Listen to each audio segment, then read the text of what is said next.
Hello and welcome to One Cool Thing, PC Mag show, where every day we show you something cool from the labs. I'm Matthew Buzzy, this is Will Greenwald. Today our cool thing is the Xbox One X, the premium Xbox from Microsoft. There are now 3 different kinds of Xboxes out there. Xboxi? Xboxes? Yep.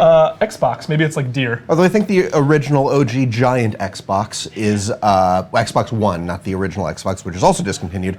But the Xbox One S has pretty much superseded the regular Xbox One. So why sell that giant version of the same box? It's really the Xbox One S and the Xbox One X. So if you have a lisp and you're searching for products this holiday season, you might be screwed. It's not great. But now we're talking about the Xbox One X. So how much is this? It's the premium one. What does that mean for the buyer? What does it do? $499. It's $200 more than the Xbox One S, and Microsoft calls it the world's most powerful console.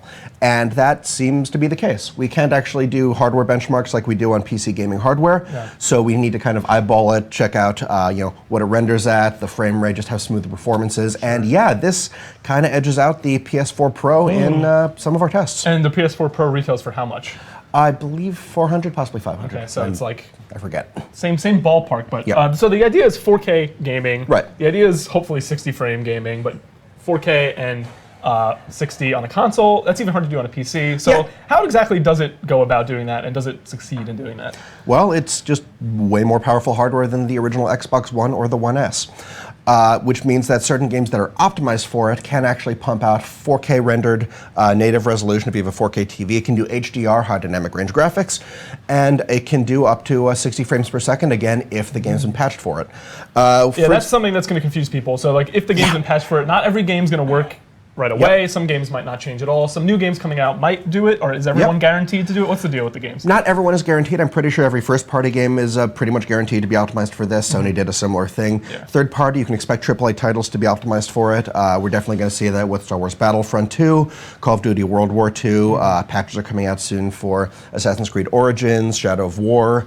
Haven't seen them yet, so I've not actually been able to test those enhancements yet. But they play pretty well in the system, just like on an Xbox so far. Gears of War 4 is the main thing that I've tested that has really sort of shown off what this can do, that is of the small number of games that have been currently patched for use with this. Testing before it comes out, it's been a little bit limited. They've been rolling new game patches out every day, and we've been trying to keep up with them. Sure. I should say, if you have any comments or questions, too, Social Pete is manning the comment section, so type them away. He'll read them out, and we can answer you. And wish Social Pete Mazel Tov. Yes, do that. Brand new father, Social Pete. So there's only a handful of games out now, but you do say there's a demonstrable difference between what you can see, just eyeball testing. Yes, ones that have been optimized. Gears of War 4, I tested. It offers a choice between prioritizing performance or visuals. Sure. Visuals, it renders at 4K. It has some enhanced graphical features. It looks really good, but the frame rate stays around like 30 frames per second. Still pretty smooth. It is impressive, but as long as it's not dipping, you can pick 30 to 60. As long as it's not dipping up and down. It doesn't dip horribly that I've noticed. There might be some dipping. I mean, there's always some dipping when action is really intense in pretty much any game. Sure. But it renders at 4K in that mode. Performance priority, it renders at 1080p and upscales, but it's a solid 60, and it looks super fast. Do you have a preference, super or is smooth. it really a personal thing? It's really a personal thing for like first-person shooters they aren't being super competitive with. We actually saw a similar choice with the PS4 Pro patch for Rise of the Tomb Raider, which is also getting an Xbox One enhanced patch, where you need to choose between enhanced visuals or performance. But we have a question. Yeah, we do. Does it have VR?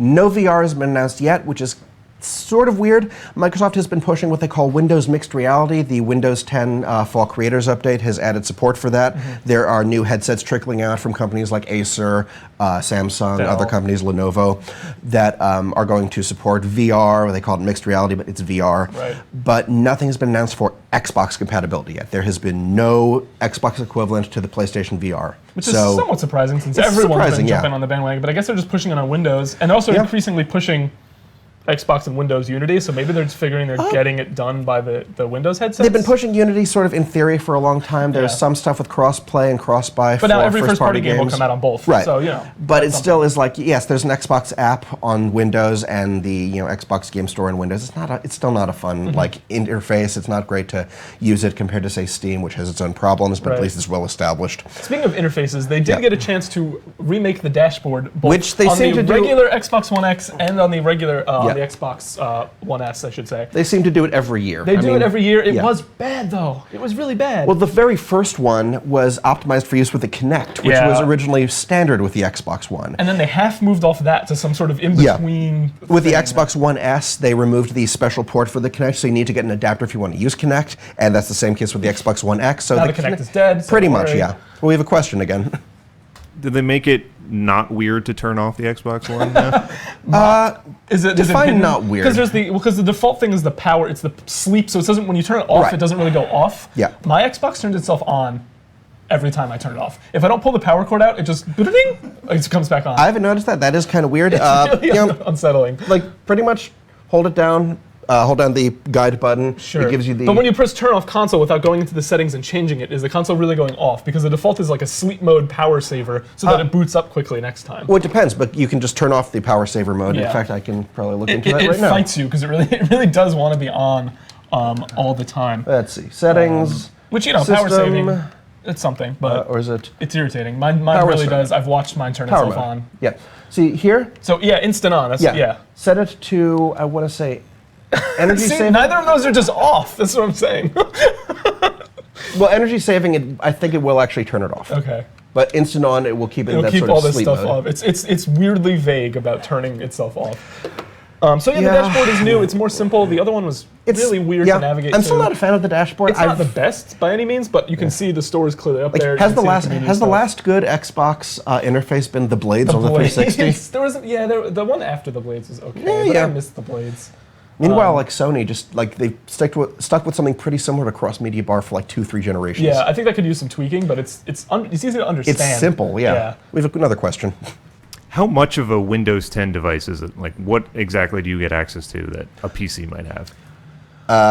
Well, I know there's a browser. You can use Edge. I know, like, too, if you're running Windows 10 and you're logged in on both, if you've signed into Windows 10 and you've signed in, I get notifications from my Xbox app on Windows 10 that someone liked the clip I made or that they did this, even if I didn't do anything with that clip on my computer, just by being logged in and I did it and uploaded it all through my Xbox, you get a notification and you can access all that stuff from your PC. So there is some cool cross sort of system But this stuff. isn't really a Windows 10 system. You're not going to be running Office on it. It can't do things that a PC If you get an can. adapter and plug in a Kinect, you can use Skype with it. And actually, you can do Skype calls, I think, with the headset, which is neat. You can use Cortana, but the Cortana features aren't as robust as with a Windows 10 system or Cortana really isn't all that robust at all. I was going to say, even on a Windows 10 system, I don't really use it. So a less robust version doesn't sound the most. But you can do stuff if you have a headset. That's kind of neat. You can ask Cortana to like take screenshots and just general information. So that's kind of handy. It's none of the home automation features you see on stuff like Alexa or Google Assistant. But none of the game systems really have that. Sure. So back to the games. I have a quick question. Back to the games. Do you think? Because Microsoft's kind of been pushing, let's go back to the games, let's be about the games. What about the games that aren't optimized? What happens to them? Does anything happen? Do they look better? Will you notice anything? You won't notice anything. Does it upscale to 4K if it's not if you're on a 4K TV? Well, it does upscale, but the thing is, if you're on a 4K TV, there is upscaling happening anyway, whether it's on the TV end or the system end. If it's not rendered to 4K, it's going to be going up to 4K because it's a 4K panel. Yeah. Just whichever does it. There's not going to be a whole lot of complex upscaling, and it's not going to be as good looking as if it's rendered in native 4K. Sure. But really, the whole thing with whether you can actually notice it for games that aren't optimized, probably not. You might see some just general performance boost. Maybe the frame rate will be a little bit smoother. That's not guaranteed because the games really have to be patched to take advantage of the extra power. Right. So whether the developers put like frame rate locks on it or just have not optimized the software to begin with very well, you might not see any benefits. So it really changes. But Xbox 360 and original Xbox games, they do render at a much higher resolution. I tried playing Ninja Gaiden Black. It does render at, it seems to be 4K. The lines are very crisp and clean. The textures are still ugly as hell because, I mean, the textures for, like, at best 720p. And making them sharper only makes it more obvious what they look like in reality. But, yeah, there are differences for older games. But we have another question. We do. How do the specs of the Xbox One X line up against the PS4 Pro? On paper, this seems to be a lot faster than, well, not a lot faster. On paper, the number of cores, the speed of the clock speed, the amount of RAM, the bandwidth of the RAM is faster on this. I think the memory bandwidth on the PS4 Pro, we actually have it listed around here, which I can look up because I don't remember it. Pull it up. Yeah, it is more powerful. Pretty much everything was more powerful across the board. Basically, PS4 Pro uses. I'm trying to read it. I didn't actually have a whole table, but basically it is faster. Clock speed is 1172 compared to 911. 8-core, 2.3 gigahertz. Like 40, like micro-core, whatever they call it.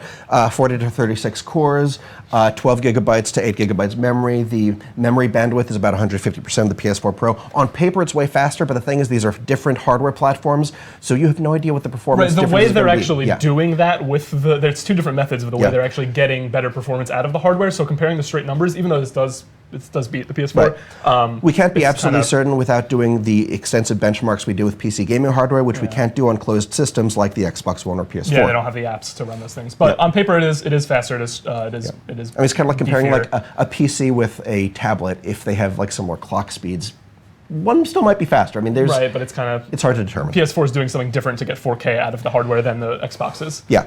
In general, I think the performance on this is better than the PS4 Pro for games that have been optimized. To me, I did a comparison story after this was announced, and to me, it looked like some people want the Sony game, some people want the Xbox game, so that's always the question. Right, but if you're going to go for one of these boxes that has maybe debatable value of getting 4K gaming, and most people don't even have 4K TV, so that's another problem. But if you're going to go for one, this one seems to go more all in on doing it right than the PS4 Pro is, which has all these caveats and doesn't quite have the power to always do it. And more importantly, both systems can stream 4K like movies from Netflix and stuff, and they support HDR, but this is the only one that supports Ultra HD Blu-ray discs, the actual physical discs that have 4K movies with HDR on them. No HD DVD?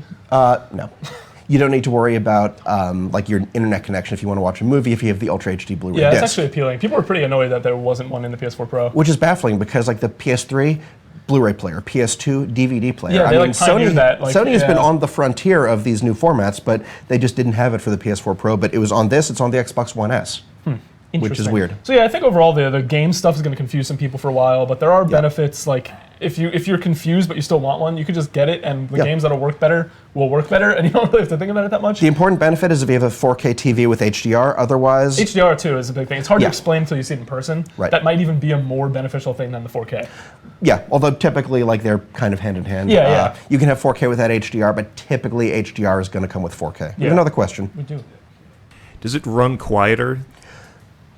It's been pretty silent in testing, but the Xbox One S has also been very quiet. Yeah, I think it was just that first one, the giant first one. Which had its own separate power brick. This just has the regular like little cable, which is taped down. I can't show it to you. Like the Xbox One S, the power supply is internal, and it doesn't seem to run hot. It isn't loud. You just have a cable running out of it instead of a huge power brick. So it's quiet. So you would recommend this if people are interested in 4K. If they have the TV, obviously, that's a big if. And of course, if there are games you want to play on it. Right. Like this is this weird sort of no man's land area in between. It's going to be kind of weird as devs transition over and patch their games or don't patch their games. I know, like Halo 5, for example, which is something I still play, they're taking this opportunity to like rewrite a lot of the game because they actually just released the patch for Xbox One X for Halo 5 today. We haven't tested it yet. And like the technical side, but also they took the chance to like rebalance the game because of it, and they're also going to try to fix 343 is going to try to fix the Master Chief Collection because of things that are now possible to do. That was a netcode problem more than anything. No, and apparently the launch of this and Xbox Live infrastructure has come to the point where they can now make fixes they weren't able to before. But that's not coming until 2018, and that game launched broken like 2 years ago. So it's weird, but they can do it now. They claim they weren't sitting on these fixes, but now they can do it. So this is causing all sorts of weird, like rolling snowball effect type things. But the bottom line is it plays games in 4K pretty good. Yeah. But when picking a system, like you need to know the games you want to play are going to be on it. Like if you want to play Uncharted, don't get an Xbox One X. If you want to play Mario Odyssey, get a Switch. Right. And really, you should get a Switch in Mario Odyssey because that game's really great. And people will and do argue about the exclusives library on. Gave Will a migraine just now about the exclusive library on every console on every platform. But that's up for debate of personal taste, really. You know, I'll say it's not up to debate. Exclusives are fundamentally anti-consumer. They're good for individual companies. Like, Nintendo benefits from just having Mario, that's their thing. Xbox and Microsoft benefit from having Gears of War, that's their thing. but it doesn't benefit players from no. locking out games from other systems. But people will argue about which ones are the best stable Now, of exclusives. and there are hardware justifications, like, okay, if you can't run Halo 5 on Nintendo Switch, fair game, no problem. Right. But there's no real benefit to players, so don't defend these exclusives when basically you're just locking out other people. This isn't a club with limited membership. If a game's good, most people should be able to play the game. It's great when games are multi-platform. Yeah. Stop getting mad at it. We have another question. What do you A lot of think really good exclusives, Xbox though. One's best exclusive is? The fact that it's not obvious is not great. Well, I never liked Gears of War. I don't like Halo. I'm not a huge shooter fan. Like, the Forza games are great. Forza Horizon, I Forza think, Horizon's is great. better than Motorsport for people like me who don't like the sim driving. Also have it on PC. This is where I play Well, it. okay, yeah. That's another thing. Xbox exclusives, most of them are Windows 10 now, So it too. makes it even harder. It's like, yes, it's a console. Killer exclusive. Instinct's real good. I did buy my Xbox One for pretty much the Master Chief Collection and Halo 5. So take that for what you will. But, you know. No, I won't say it's a bad game. I just don't like it. No, that's fair. There's got to be more we're not thinking of. But, Sunset Overdrive. We have another question. I was going to say Cameo. Will the Project Spark. There you go. Will the Xbox One X output more than 60 hertz native? I don't believe so. Good question. Also, there is a difference between hertz and frame rate. Hertz is sort of the refresh rate of the TV. The TV is going to refresh, the panel is hertz, so it is going to just reset the picture 60 times a second, fundamentally. It is where the signal going to it is like 24 frames a second for movies, 30 frames a second, 60. The panel has to adapt to that. So hertz is not technically the same as frame rate. Frame rate for 4K, don't expect anything greater than 60. Yeah. Even 60 is going to be limited games. A lot of the games that can do 4K and render natively at 4K, not checkerboard, are probably going to be rendering at close to 30. Yeah, I don't know. I actually feel like I haven't heard anything about refresh rate stuff for this. Like if I had a 120 hertz monitor I was playing on, if it would be doing it at 120 hertz. I feel like no. I seriously doubt it. I'm pretty. Yeah. And also, once you get to that point, especially if you're getting like a gaming monitor with like 144 hertz, you need syncing stuff that is pretty exclusive to PC gaming hardware, not to consoles, because these are closed systems. Also, those are probably going to be 1080p displays, which That's then true, defeats yeah. the purpose, debatably. We have another question. What GPU is in the Xbox One X? It's fast one. a 1080 Ti. No, it's what did they put in there? It's its own thing, isn't it? Like they yeah, it's proprietary made something. I'm pretty sure AMD like pretty much swept the last generation for it. Maybe, or am I thinking Nvidia? Well, basically, it's a fast one. Yeah, it goes quick. It's in the review, I think. I mean, ultimately, this is a proprietary hardware platform. I mean, it is closed. Yes, it's sort of Windows 10 based. It is very similar to Windows, but directly comparing it to PC hardware, not going to work. Yeah, but you know, you can compare it to the PS4 Pro. Even that is kind of like a crapshoot. So, if we have no more questions, I think we covered everything. Will's review has a lot more detail on PCMag.com. What score did you give it? I gave it 4 stars. 4 stars. It's good. If you want to be in the market for 4K in the first place, you got to have a 4K TV. You got to have the money to spend. Yep. If you already And have if there are Xbox games you want to play, Xbox and cross-compatible of course. games. And if you want, if you already have an Xbox One, it less of a sell. But if you haven't invested in either platform yet, or if you have a PS4 or PS4 Pro and waited to get an Xbox, yeah, you could make a good case to get this one if you got a 4K TV. It's pretty good, and if you have a 4K TV, the Ultra HD Blu-ray playback is pretty good. That's another good feature. Yeah, the discs are expensive, but there's a lot of again, ifs. There's a lot of ifs. There's a lot of scenarios, but you know. Another question. How are these 4K consoles going to sell when 4K screens are still pretty expensive? That's my whole thing. Like, not that many people have them. 4K. Well, at this point, 4K screens aren't even that expensive anymore. That's true. You can get a 55-inch 4K TV for like $1,000.